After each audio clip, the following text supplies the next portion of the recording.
बहुत समय पहले महर्षि गौतम आर्षि अपने आश्रम में तपस्यारत थे। उनकी पत्नी थी अहिल्या, अद्भुत सुंदरता और तप की प्रतीक। बक्सर की धरती ही उनके तप की साक्षी बनी थी। बहुत समय पहले महर्षि गौतम आर्षि अपने आश्रम में तपस्यारत थे।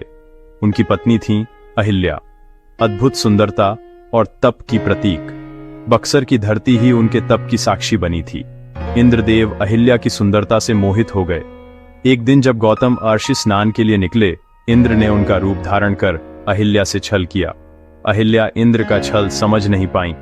जब गौतम ऋषि लौटे, उन्होंने इंद्र को पहचान लिया और क्रोधित हो उठे। गौतम ऋषि ने इंद्र को श्राप दिया और अहिल्या से कहा, तू पत्थर की शिला बनकर इसी आश्रम में रहेगी जब तक कोई दिव्य पुरुष तुझे अपने चरणों से स्पर्श नहीं करेगा। हे प्रभु, मुझसे अनजाने में अपराध हुआ, कृपा कर मुझे क्षमा करें।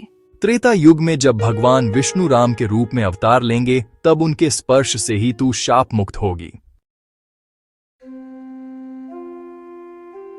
सदियों तक अहिल्या पत्थर रूप में आश्रम में तपस्या करती रहीं। त्रेता युग आया। जगत पावन भगवान राम, उनके भाई लक्ष्मण और गुरु विश्वामित्र बक्सर पहुंचे।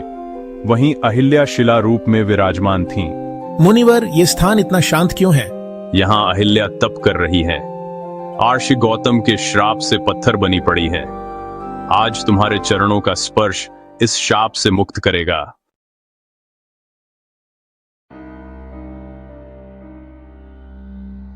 ज्यों ही भगवान राम के चरण अहिल्या शिला पर पड़े, वह शिला एक सुंदर स्त्री के रूप में बदल गईं। अहिल्या की आंखों से आंसू बह रहे थे। उन्होंने तुरंत प्रभु राम के चरणों में सिर झुका दिया। हे प्रभु, आपकी करुणा से मेरा उद्धार हुआ। मैं हमेशा ऋण और क्षमा की प्रतीक रहूंगी। सच्चा पश्चाताप और विश्वास हमेशा मुक्ति का मार्ग देता है।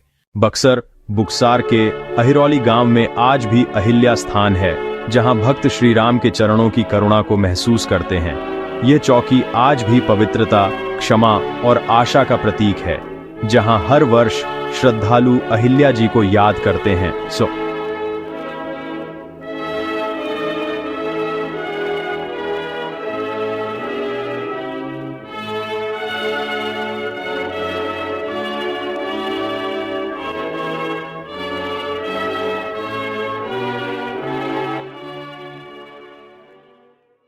अहिल्या जी की कथा हमें सिखाती है कि सत्य, विश्वास और करुणा ही सबसे बड़ा बल है।